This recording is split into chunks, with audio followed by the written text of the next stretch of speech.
Participation. Mr. Stubbe. Thank you, Mr. Mayor. I have one discussion item this evening.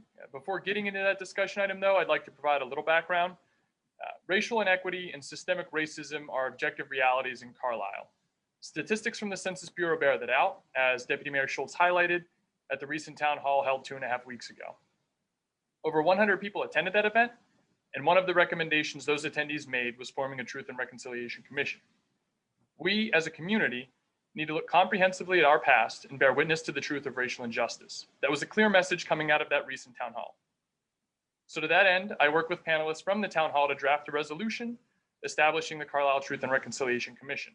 I want to clarify that this resolution is on tonight's agenda for us to discuss, not to vote on. Based on our discussion, we could decide to vote on this resolution at a future meeting. Before I turn things over for public comment, I want to thank everyone who shared their questions and thoughts on this resolution so far. Any action that we take on this needs to be a group effort. It's my hope that we can have an open and honest discussion about this proposal. I'll note that we, as a council, have received emails thus far, both in support and in opposition to this draft resolution. So with that, I'll open the floor to attendees from the public for their comments, and from there, I'll turn things over to council for discussion. So if anyone in attendance would like to speak on this, I'd ask that you please raise your hand now. We have Mr. Wenger. He's the first one with his hand raised, so you can go ahead and unmute yourself. Yes, can you hear me? Yes. All right, Brad Wenger. I'm the owner of Wenger Meats and Ice Company in Carlisle, and I'm new to the situation here. I just received information on this resolution, proposed resolution, last couple days. And my intention tonight is simply to register a strong objection to the language in the resolution. I am a white businessman in this town. My family has been in business for probably 60 years. We have practiced as much as possible hiring honestly and equitably across the board to all races and backgrounds of people. We have lived through generations of civil rights, affirmative action.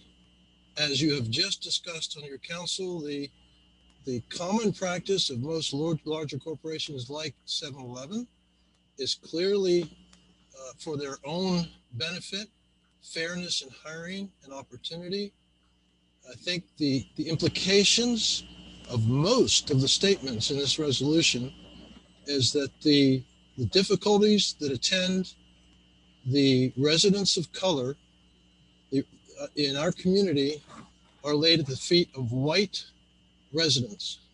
I find that very objectionable, and I think you need to rethink the implications of this resolution. Thank you. Thank you for your comment. Are there any other public comments? Mr. Pastor, you can unmute yourself. Thank you. I have read the resolution, and it's one thing to make a statement versus proving it. Just to state that there's racial injustice and systemic racism as objective realities does not make the case. Some of you are attorneys, you know about elements of proof. I haven't heard any, there have been anecdotes, but not convinced. What I do see here is virtue signaling. And I don't think this is the place for it as a borough council to do virtue signaling. I agree that there's a presupposition of the critical race theory here. All whites are racists, all blacks are victims. And I find it interesting, if that's the case, we have a black mayor and a black chief of police. How do you reconcile that discrimination? What I would be more inclined to listen to is our mayor and our police chief speaking to members of the black community and telling them how to lift themselves up by their bootstraps, as they did. They are an example, and my hope would be that they would mentor others. we go to the particulars of what this resolution proposes to do, the work. And let's just go over those because, frankly, I don't understand. First, collecting evidence. Well, what kind of evidence and to what end? What are you going to do with any evidence? Are we talking about prosecutions? Or are we talking about giving people a chance to vent? Number two, share their stories and experiences. With whom? To what end? Again, is this just virtue signaling? Facilitating conversations between community members of various backgrounds. Good thing. We do it in, Mr. Pastor, yes. I don't know what virtue signaling is. That's not a phrase I'm familiar with. Could you please define that so that we understand your concerns? Yes, virtue signaling is taking positions just to show how morally virtuous we are. They're a gesture. They don't produce any productive, constructive action. They are done so that we look like we're morally virtuous. They're gestures. And this resolution to me is clearly a gesture because as I'm going down these proposed works, conversations, we do have conversations. We have them in churches, we have them within friends, in our neighborhoods.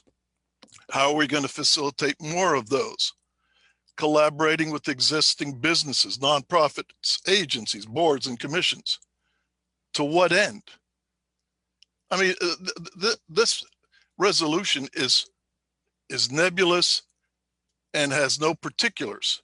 Last one, identifying, analyzing, recommending to the Borough Council institutional and policy reforms meant to mend the wounds of racial injustice and combat systematic racism. What policies? What institutional reforms? There have been no particulars here. Again, some of those of you who are attorneys, you would allow this to be put forth on the street. I strongly recommend you reconsider this because what I do see is reverse racism here. There's a presupposition that all whites are racists. Thank you very much. I really appreciate that. You have not proven that there is systematic racism in this community, that there's racial injustice. There are inequities, but you have not proven, nobody has proven that they're due to racism. They're proven to be different outcomes within our borough. 79% white, 9% black, 7% Hispanic, 2% Asians. 48% of the blacks make up 40% those living under poverty level. Why is that? Oh, it's racism, of course, forgive me. It's evil whites. Excuse me, Mr. Lazlo. I don't think we caught your address. It's 532 South Hanover Street in Carlisle. And I do want to interject for a second just to, and I'm not the best person to give the definition of what a resolution is versus an ordinance. Maybe someone else on council that has the better definition, but I do think that that's a critical part of this is that a resolution does not always have the outcome at the end. It's more of a work in progress and a guiding document, and it can take us to a point that we make some changes, but we need to be informed of that. So I think that that's one thing I do want to interject at this point. Well, I appreciate that. And that can be discussed further, but let me continue with some statistics. So blacks make up 40% of those living under the poverty level in our town. Why is that? What is your resolution going to say about how to lift them up? Mr. Pastor? Yes. In order to give everyone an opportunity to speak this evening, I'm really gonna have to be firm on this. You've spoken twice. If you could just wrap up your point, we want to give everybody an opportunity to speak on this if they would like to. My point is, this resolution is founded on unsupportable generalizations which are racist.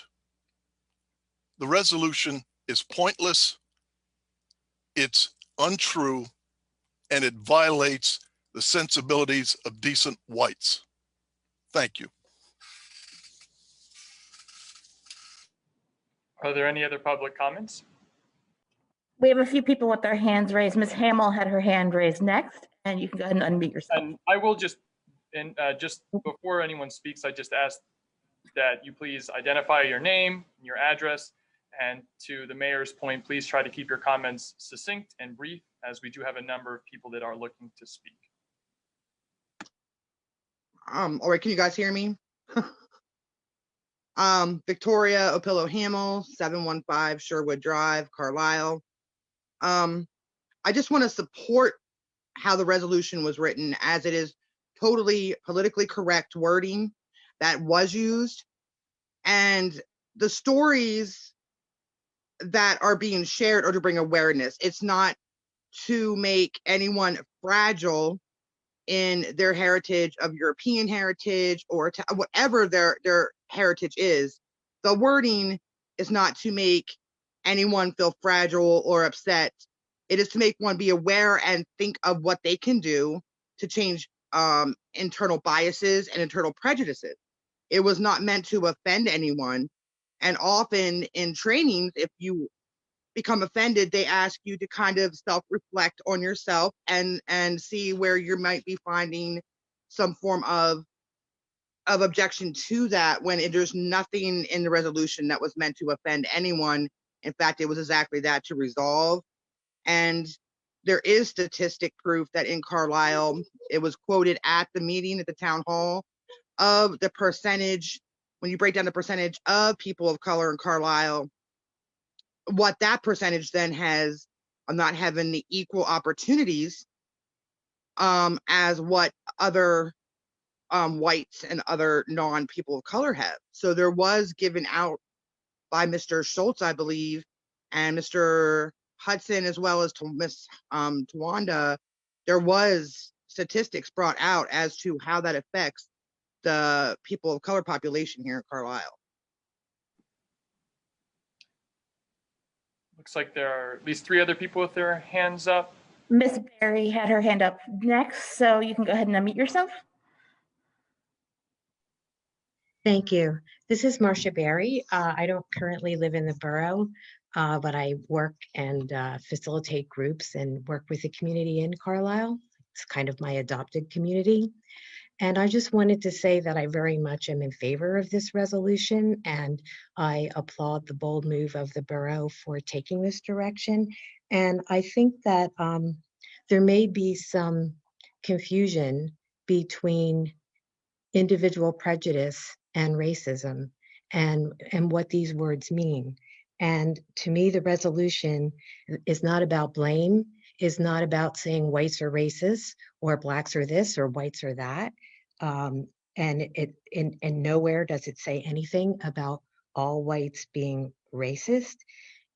People need to make a distinction between systemic racism. So when we talk about systemic racism, we talk about the institutional embedded structures that may have inadvertently privileged some and disadvantaged others. And I thank the person for the definition of virtual signaling. I was not familiar with that term, but if what that means is gestures, I would like to point out an example that a gesture would be a major corporation such as Quaker Oats taking Uncle Ben's off their packaging. That's a gesture. But a community undertaking a Truth and Reconciliation Commission, that has a meaningful outcome. That has, and the person said, to what end? Well, the end is healing. The end is truth telling. The end is creating a community where everyone feels heard, everyone feels welcome, and everyone has equal opportunities. If we want to look at statistics, I would suggest that people go to the borough website. There's an excellent PowerPoint that is there from the town hall that was held the other day, where all the disparities were fully explained. So I think the borough has done its homework and there is evidence. And I just want to say that I support it, and I would urge people to undertake their own study of the actual definitions of racism and understand the difference between individual prejudice and what is systemic. And it doesn't mean that anyone is a bad person because we wish to dismantle some of the historic, interwoven in our fabric disparities that exist because of race. Thank you very much. I believe Mr. Mr. Lehman. Mr. Lehman, go ahead and unmute yourself. Thank you very much. My name is Jay Lehman. I live at 226 Parker Street here in the borough. Can you hear me okay? All right, thank you. First of all, I very much appreciate Marcia's comments. I think it is really important that we understand that this is not a blame game. And I think your resolution is a continuum of an education effort that you began with your recent meeting a couple Saturdays ago, and of which I also participated virtually. I thought it was an amazing discussion, and I appreciated the sharing that occurred there. It was also clear to me that the validity of this approach to take a Truth and Reconciliation Commission is more than needed, because we're not talking about sidebar conversations or family discussions or neighborhood cliques where you get together and talk about what is or isn't right about Carlisle. We need a public forum that will take these issues into a broader viewpoint and allow them to be tested, factually and historically. And for me, that as someone who, as a lawyer by training, as a scientist in college, there are facts. You can have different opinions, but we need to be working off the same fact base. And I have great confidence that this process will enable that to happen. And I am white, and there, as privileged as I have been as a result of that, is humbling. And when you study it, and I become more and more aware of how that has worked in my life, I understand the frustration that people of color have. And to that end, I am working in other community settings and in my church to also support these issues and bring forward a more welcoming environment to our community. Thank you. I believe Ms. Parsons' hand was the next raised. Ms. Parsons, you can feel free to unmute yourself. And just as a reminder, everyone, please identify your name and your address for the record. My name is Cheryl Parsons. I live at 351 Belvedere Street in Carlisle. I'm a retired educator from the Carlisle Area School District. And I would piggyback on the comments of the last two speakers that I feel this is a long overdue commission. I think it's an admirable thing for the borough to undertake. We are a separate geographical community, and we don't get to hear each other's stories very often. We tend to label each other with stereotypes, and we need to talk to each other in order to better understand the situation that is very difficult for our people of color to pull themselves up by their bootstraps, because it is not an equal playing field. And I don't think most white people understand that unless they take the time to really study what systemic racism is. I taught for 35 years, and it's only since I have been retired and studying systemic racism that I fully comprehend what some of my Black students were up against as they were trying to pull themselves up by their bootstraps. And I just strongly encourage the borough to follow through with this. Thank you. I believe Ms. Stallworth, your hand was the next raised. Feel free to unmute yourself.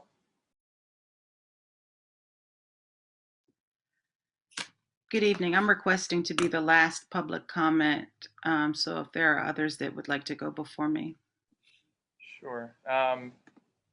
Ms. Delmain, I believe your hand is also raised. If you'd like to speak now, you can feel free to unmute yourself. Thank you. Yeah, I just wanted to agree with the comments from Ms. Berry and Mr. Lehman about the importance of this Truth and Reconciliation Commission and the work, especially of white people, to be anti-racist, and the call that was made for Mayor Scott and Chief Landis.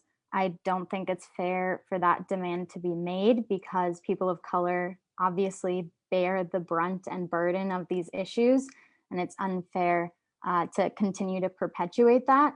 So the Truth and Reconciliation Commission, in my mind, is an excellent opportunity to create healing, as Ms. Berry said, and acknowledge the painful history and committing ourselves to being better without continuing to put that labor on the people that experience the most harm and violence from the systems that have created this. Thank you. Mr. Wyman has his hand up, so we will go ahead and unmute yourself. Feel free to unmute. Yep. So I just have a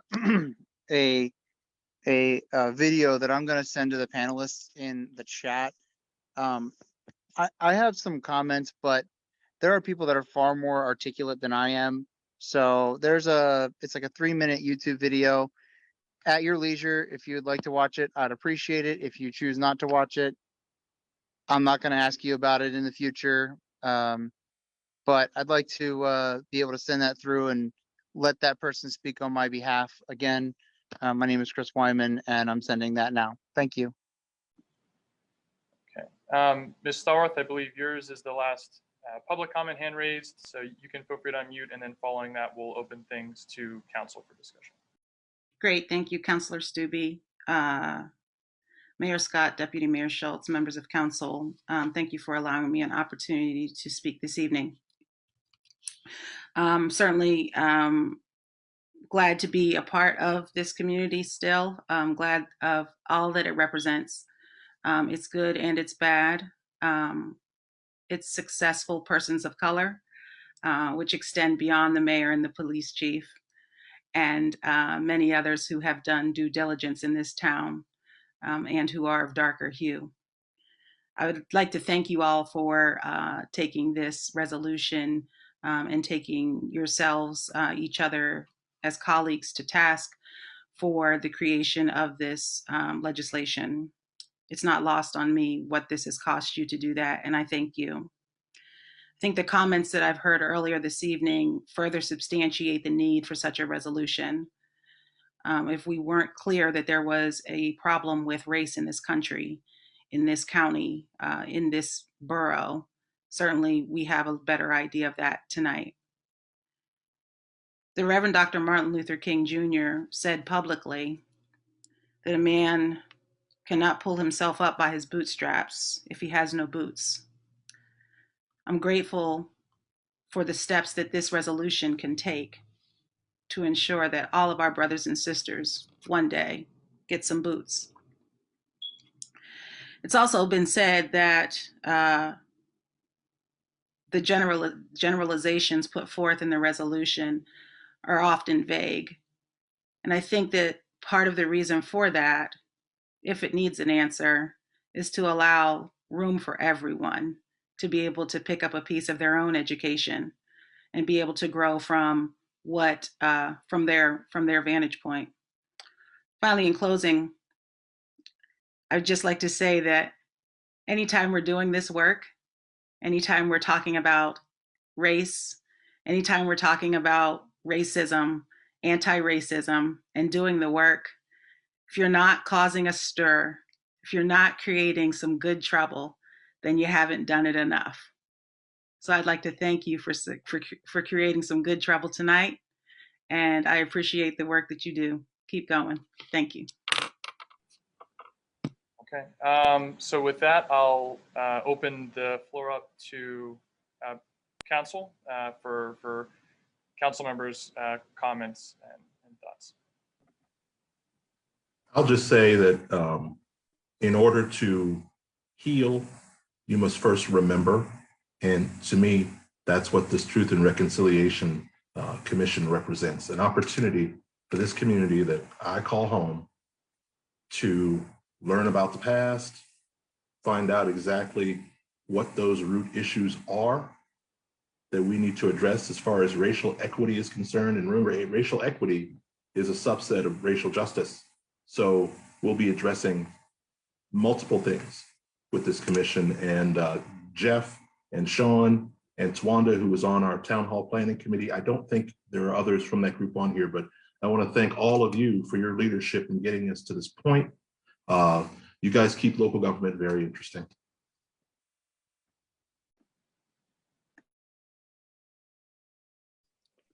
I just like to say one thing.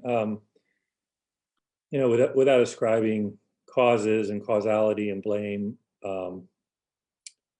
I read a lot of research that's well-reviewed, well peer-reviewed, replicated, and re-reviewed, and there is no doubt that in virtually every area of our public sphere that there is inequities, whether it's in access to financing, whether it's access to communities and redlining. Virtually everywhere you look, there is inequity, and there's probably going to be many reasons for those, and many of them not based on conscious decisions, but it's compelling, it's overwhelming, it's indisputable. There is no doubt, and I'm interested in learning how we can do better. And I think this resolution reflects that. How can we make those results change without ascribing blame? And so that's why I'm looking forward to supporting this.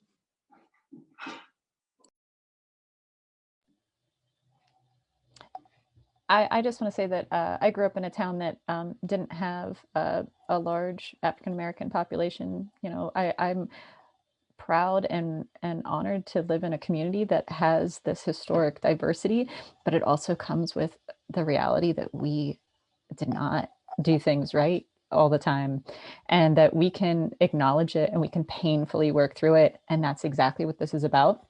I've tried to educate myself as well, but it's okay to just work through it. And the only way that we, as a country, can move forward is for one town at a time to take this on. And maybe Carlisle can be a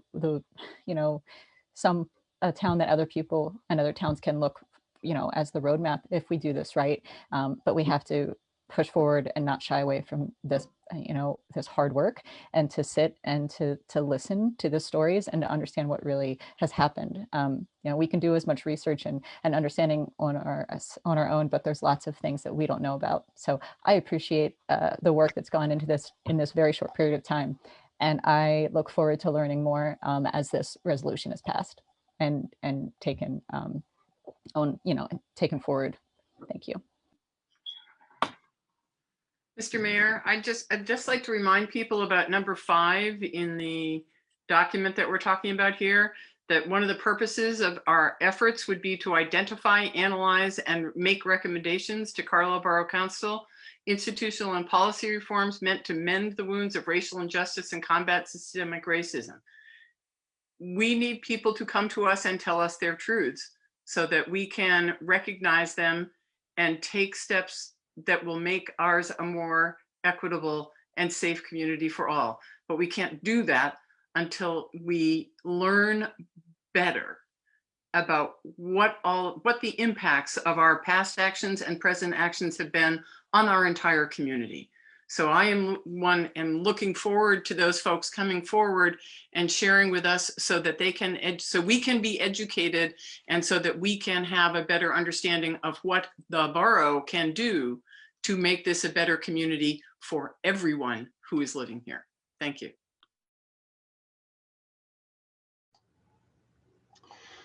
I'll jump in here too. You run for elected office, not to lay blame on people. So for those who feel like the resolution or what may come of this is an attempt to lay blame, that's not at all the intent. The intent is to find solutions. And I'm the only lawyer on council, so I suppose some of that was directed at me earlier. But here's what lawyers do. Lawyers reach out to people who have borne witness to the events, in this case, the racism that may have taken place. Lawyers gather the evidence, and clearly that's what the resolution on its face is intended to do in part. We have discussions with those who are involved. And then we make our case. So this is not a first step. I mean, I think the town hall in a lot of ways was the first step. And in that town hall, I'll tell you, I put together the data, and that just scratched the surface. There was a lot more I wasn't going to have time to go into. And I would encourage all of those who haven't watched that town hall to take a look at that. That was the sort of the first step in gathering the evidence. I'd also point to, and it's been laid out in interviews, where in particular in the 80s, there was a Republican strategist who was talking about the Southern strategy they employed back then, and talked about moving from the early overt racism, using the N-word and very overt racist practices, to then later in the 60s opposing busing.